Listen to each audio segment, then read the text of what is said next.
sur la médecine des données avec Madame Béatrice Feliz-Mira, qui est médecin, ingénieure et directrice scientifique de la société Care Insight.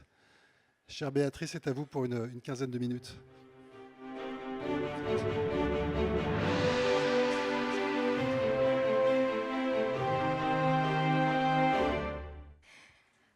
Merci beaucoup de m'avoir invitée dans cette très belle région. Je suis très honorée d'être là. Après tout ce qui vient d'être dit, je vais paraître peut-être un peu terre à terre parce que je suis partie aussi, j'ai beaucoup fait d'innovation et la première chose qu'on pose à des personnes quand on a un projet innovant en face de vous, c'est finalement à quoi ça va servir. Parce qu'on voit bien en fait en santé qu'on a cette problématique à la fois d'aller, comment dire, très vite. On a vu des choses assez étonnantes et, ah mince, je ne sais pas du tout ce que je voulais faire. Et très lentement. Et donc, la première, puisque je suis aussi médecin, je voulais un peu démarrer en se dire finalement, on réfléchit à tout ça, alors parce que la technologie est là, mais aussi parce que les besoins changent. On est dans une époque en fait où les patients, les citoyens ont beaucoup changé et en fait leurs pathologies ont changé. Et quand ils sont face au système de santé, ils vont attendre autre chose de la réponse qu'on peut leur apporter. Et alors, on a vu des technologies miraculeuses. En fait, ces données qui vont irriguer tout ça, normalement, doivent apporter la réponse.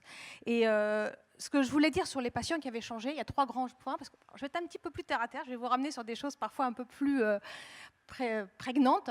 Ils ont changé sur 3 grands points, nos patients. Nos patients, aujourd'hui, ce sont des patients chroniques.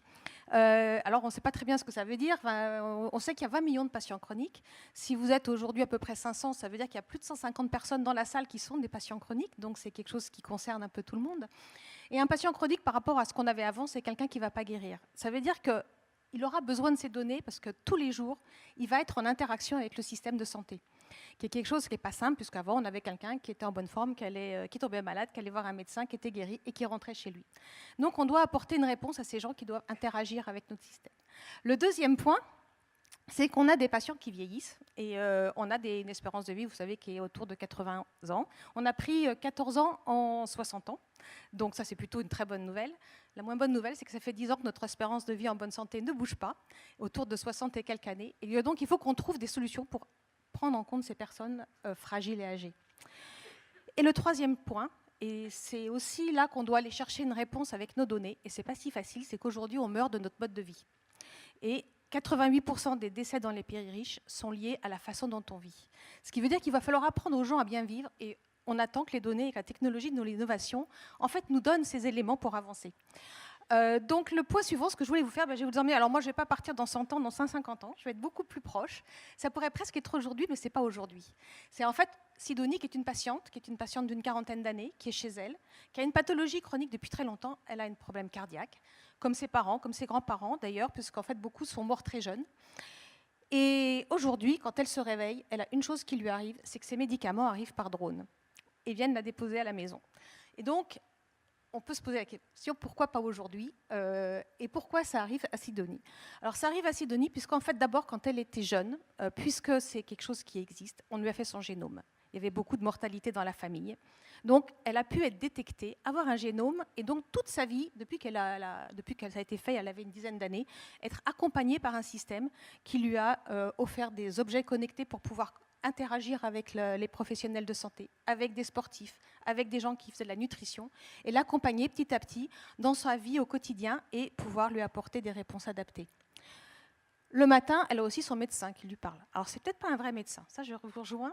C'est probablement une intelligence artificielle qui va lui dire, attention aujourd'hui, il faut que vous pensiez à telle et telle chose, et non pas que, peut-être faire un peu de sport, mais pas trop, parce que votre cœur ne le supportera pas. Il faut que vous pensiez à manger de telle manière. Et les médicaments qu'on vous a apportés, on vous les amène comme ça. Et qu'est-ce qui s'est passé? Ça existe aussi aujourd'hui, si le drone a pu arriver, c'est que c'est sa maison qui a travaillé pendant toute la nuit, que ça soit son lit qui a enregistré son sommeil, qui a enregistré son rythme cardiaque, qui a enregistré son poids, que ça soit ses toilettes qui ont fait une analyse biologique chaque fois qu'elle va faire un petit pipi, que ça soit son salon qui a enregistré sa mobilité au quotidien, ou sa cuisine, sa fourchette intelligente qui va capter sa fréquence de repas, son frigidaire et sa cuisinière qui vont analyser ce qu'il mange pour que tout l'ensemble en fait remonte et permette à son professionnel de santé de lui dire voilà ce qu'il faut faire ou pas faire aujourd'hui. Toutes ces choses existent. C'est pour ça que je suis un peu moins futuriste, sauf qu'on ne les utilise pas au quotidien et que le drone n'arrive pas à la maison. Elles doivent venir une intervention chirurgicale qui a été projetée dans une semaine. Et donc, ça lui est arrivé par son message quotidien. Et donc, elle a rappelé l'hôpital et elle a eu au téléphone une personne qui lui a répondu. Là, je vous rejoins aussi, elle n'a pas su dire si c'était un répondeur ou une intelligence artificielle, sachant qu'aujourd'hui, les répondeurs ont plus d'empathie, ont plus de sensibilité que les personnes qui vous interpellent qu'un homme réel. Donc, elle a pu planifier son intervention chirurgicale, elle a pu tout préparer. Et elle est assez rassurée. Vous l'avez montré, ça peut être un robot qui va faire l'intervention. Les robots aujourd'hui existent, il n'y en a quand même pas beaucoup au quotidien. Et le robot, il va être indépendant de l'homme, parce qu'entre-temps, toutes les données dont il aura eu besoin pour pouvoir intervenir lui auront été transmises. Il y aura aussi l'image. Elle a fait des imageries qui vont permettre en fait directement d'informer tout le bloc opératoire de ce qu'il faut lui faire.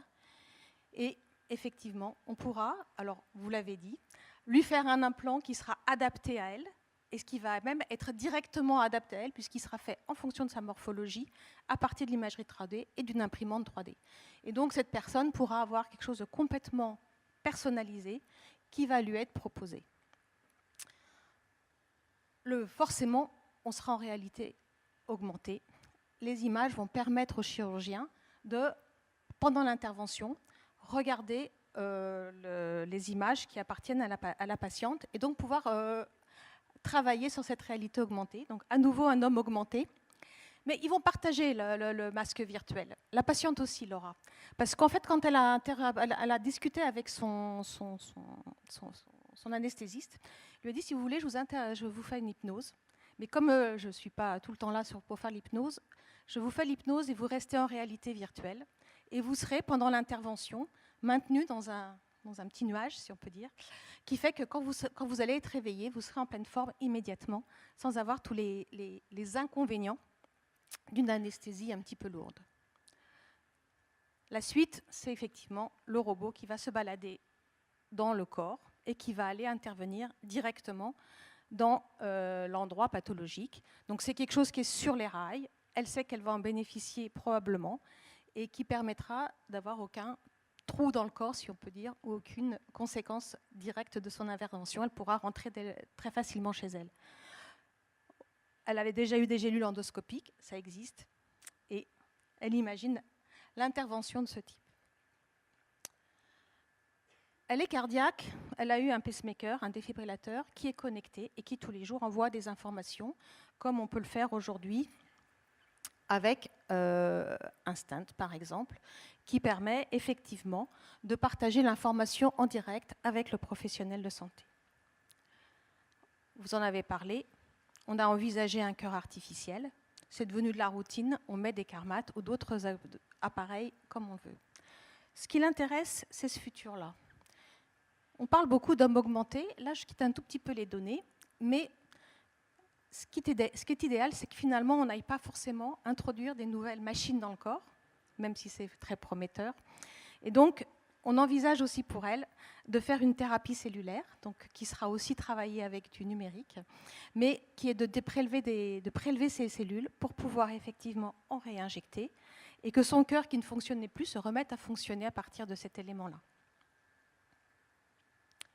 Donc finalement, ce qu'on a fait avec cette femme, c'est quelque chose qu'on appelle la médecine des 4P, qui est prédictive, qui est préventive, participative, personnalisée, et qui est donc basée sur toute l'utilisation des données. Alors je voulais faire un petit exercice avec vous, pour voir si aujourd'hui vous êtes tous là, et de dire finalement toutes les personnes qui aujourd'hui utilisent un bracelet connecté dans la salle, que vous leviez ou que vous montiez la main.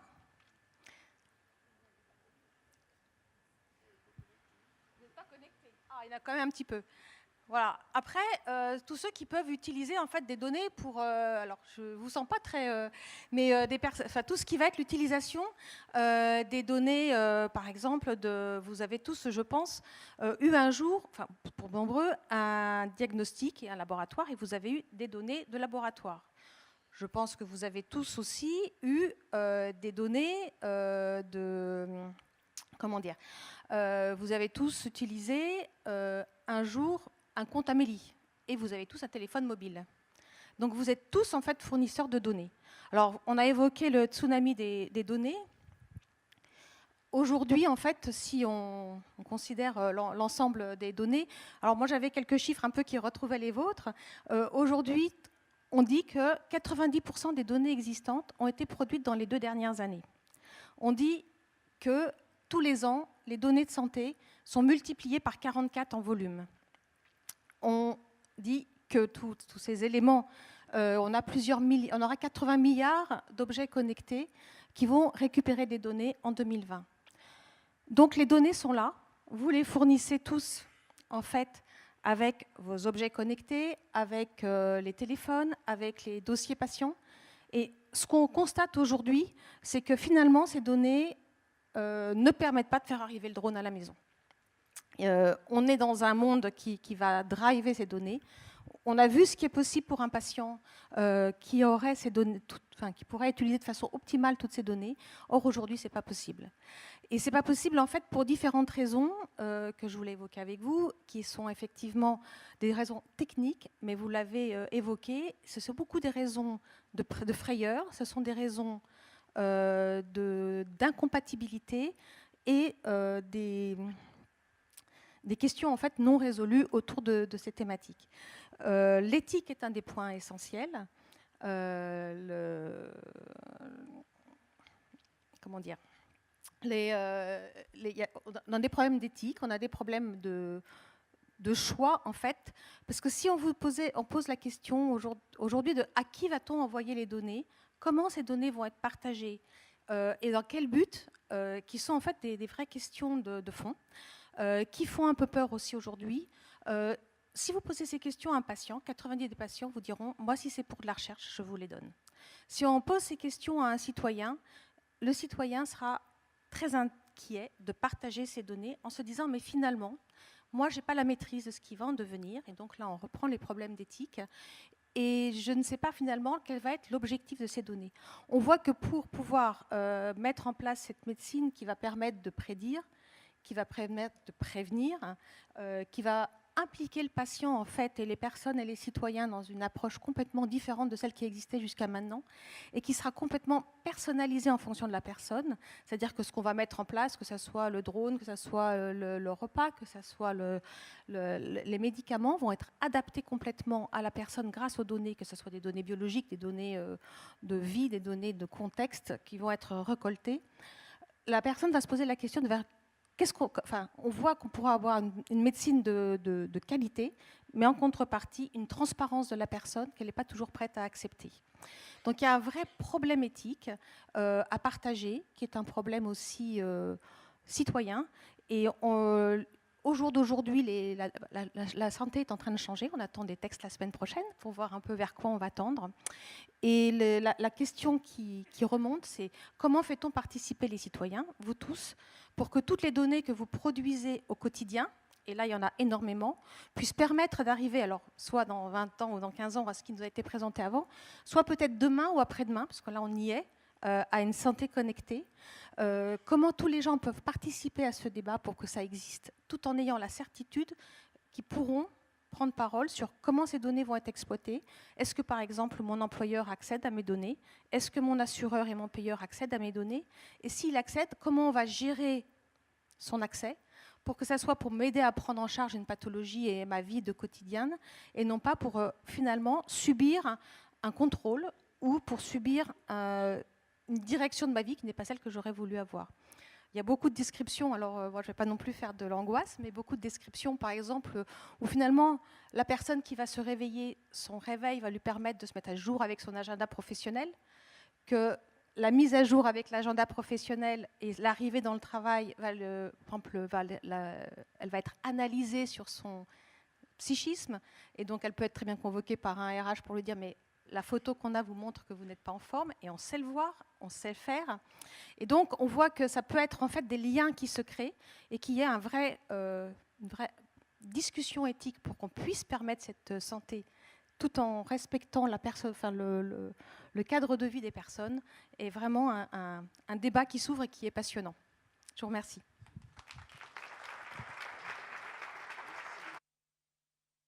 Merci Béatrice Faliz-Mira.